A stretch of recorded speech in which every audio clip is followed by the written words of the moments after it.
Hi guys, welcome back. Start of a new week, new lot of race series. So today we've got a club ladder race, and this is on Outer Scotland, I believe. I'll double check after this, but yeah, Outer Scotland.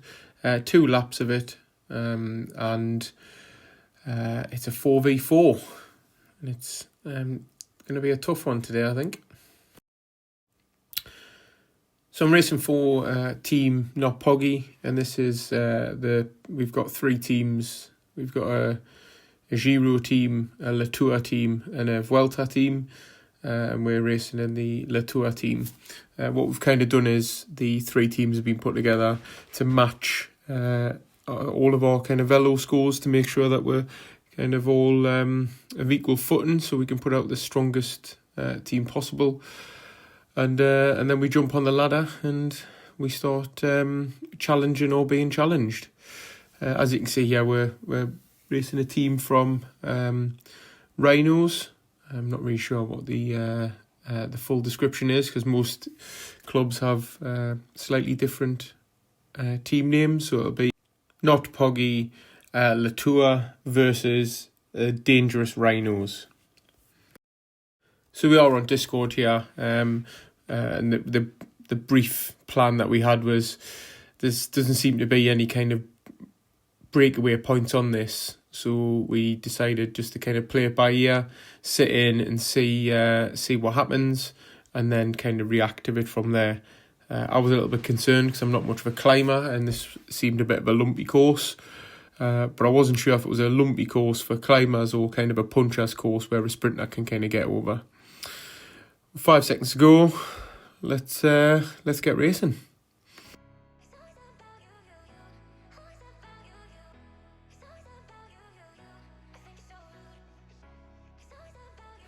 So within about 5 seconds, one of our teammates, Alad, realised he was on a TT bike, so he tried his hardest to stop while we were still going relatively pedestrian in this kind of terms, and swap out his bike. But as you can see, he's dropping back quite a bit now, and we're just making sure that they're not really pushing on. We're just making sure that we're covering off everything, but they're not really, like, I don't think they've noticed he's on the back, so they're not doing much to try and drop him too hard.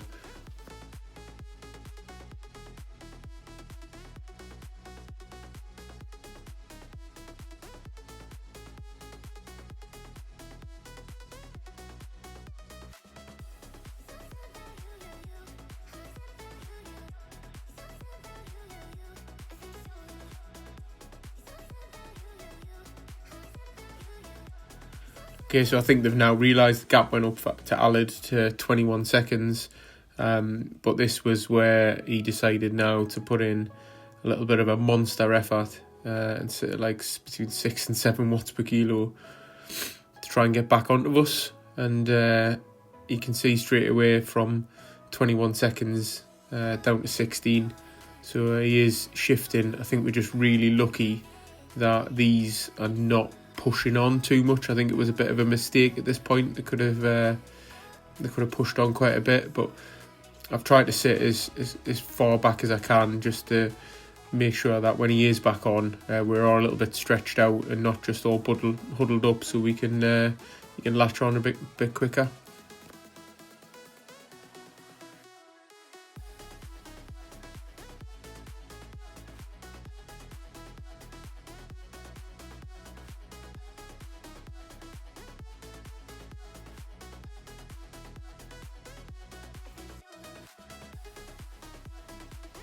We're also quite lucky at this point that we haven't hit any climbs yet, and it's just like a little bit of rolling, like 1% and 2%, 2 little like kind of rollers, but not even enough to bring up the climb portal map on the hood. So we're just kind of rolling along, and as you can see, I'm only doing like 2.4 watts per kilo. It does get a little bit stretched, but by this point, like, Alad's kind of smashing it out here, and he's 7 seconds off the back now from 21. And I wouldn't be surprised if he's back on quite quick, because we're in the kind of 3s to 3 and 2 watts per kilo, and he's still in the 5s. So he is closing in on us fast, and it doesn't seem to be any kind of major attack so far.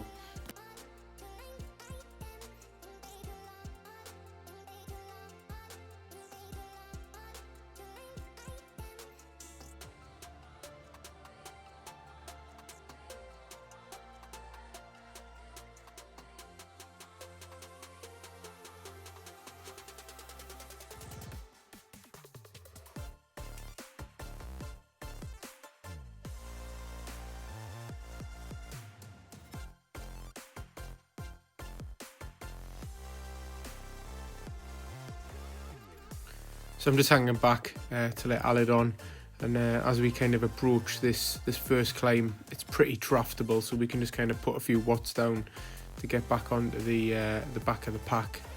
Relatively easy. Like you see, it's all pretty much yellow for the first climb, so it's relatively steady all the way up.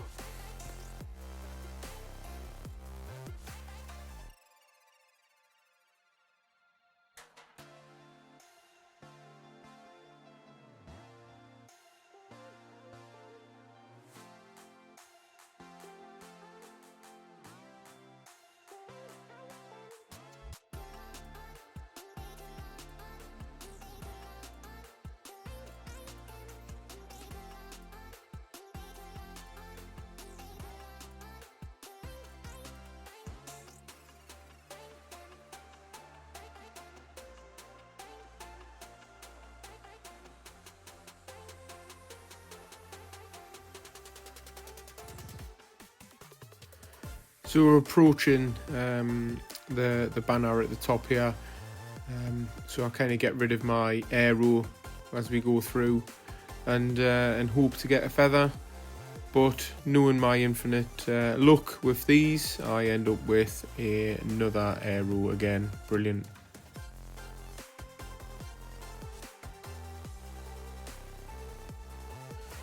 So just as we start hitting this descent now, I just put a couple of watts down just to kind of push to the front, because I didn't want him getting the super tuck down it. And as you get to the bottom, we've kind of got a nice little ramp that goes up, so I kind of want to be at the front for that, just in case there's any attack points.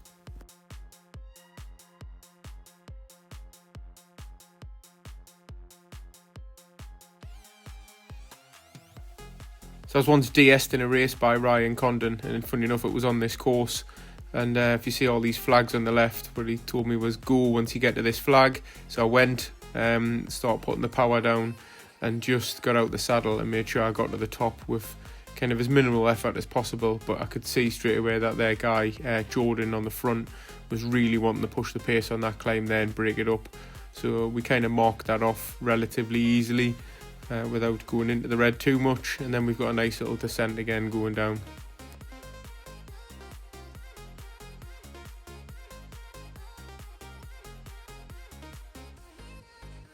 Yeah, this next climb is kind of nothing to write home about.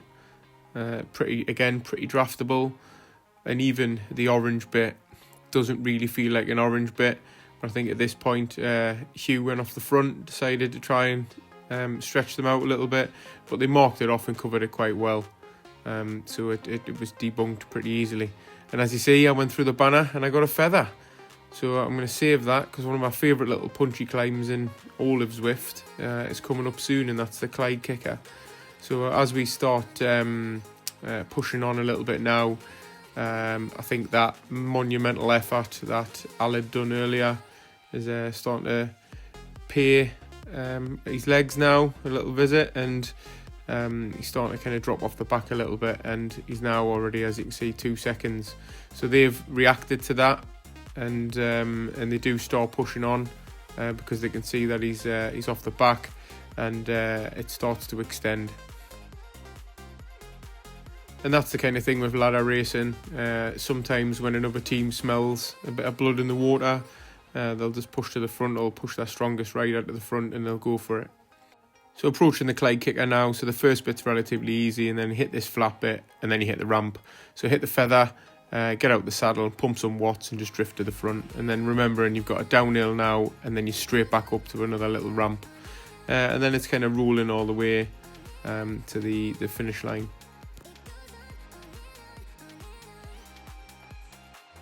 So as you approach this church, you go around the corner, there's another little ramp here which can be a good attack point. And then my sprint point normally starts from this corner. It's just hitting the 300 metre point. As you can see there, they're trying to stretch us out a little bit. I decided not to get rid of my feather, and I've kept a hold of it for the later climbs. And I think this team's kind of realised now we've got one off the back. They are just going to keep the pace high and kind of mark off any moves that we do. We do a little bit in moving out of the draft and using the swift play controllers to move across the road, and they just kind of cover it off because they seem to be a really strong team. And we get back to the kind of first climb, and the pace goes up about 5 watts per kilo. And again, we send one off the front to try and do something, but they mark it off straight away. We just mark it off, and then that's it. We're kind of back together and we're fighting to get back on. Each time, I think they just used their strongest riders to kind of mark off any moves that we had. And I kind of bridged a little bit here just to get back onto the back of them. I was kind of sitting at 180 beats a minute, which is pretty high, but I still felt relatively okay. I did wonder this time as if there was going to be a big attack up here, and you can see straight away they went for it again, but I just marked them off just to make sure I could get up there before them without going too much into the red. But then as we're downhill, we then go straight back into another climb in a second. This time they took it even easier than the first time, so it wasn't as bad. I think they are now kind of lining up and waiting for or setting up for a sprint, but still keeping the pace really high, so that we're really having to work hard to stay with their 4 riders, and it's 4 against 3.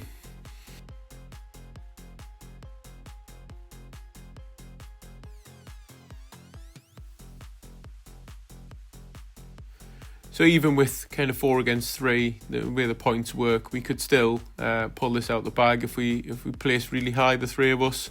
So there's still all to play for, so we can't kind of give up just because we've got one off the back. Obviously everyone has a bad day, and I've definitely selected a TT bike before on a road race, and it happens. I mean, it happens to the best of us at times. So just tomorrow's a new day, as they say. Take it as it comes.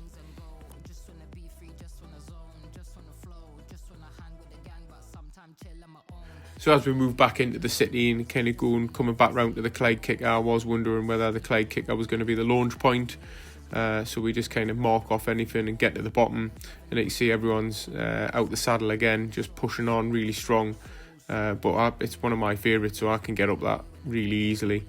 And then we push round, and as we get to the church, we're going to start watching for any more sprint points and stuff like that. So I've slowed it down to the kind of real time now in the last 700 metres. So there's the church, and as I say, we'll go around the corner. A few different races I've been in, some people have kind of launched the attack from the bottom here, more the climbers, and you can see people's power-ups going from now.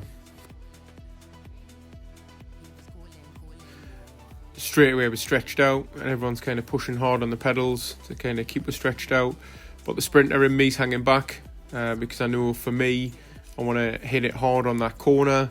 It's a little bit too far to go for now, but someone starts going, and then I hit my aero boost, and I've got all of these to kind of draft through, and I'm absolutely dying at this point.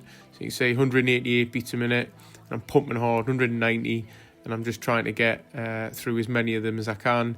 I'm just wondering if I'd left the sprint just a little bit too late, but I always sprint to the line, and I managed to catch 2 of them on the line to kind of finish in second. Unfortunately, we didn't get the team win because they had quite a strong team, but you win some, you lose some, right? We go up and down the ladder, and that's how it goes. So you notice I jumped off the bike straight away there. That wasn't to be sick. My phone dropped on the floor, which was actually recording this, so a little bit of Zwift panic to make sure it was all right.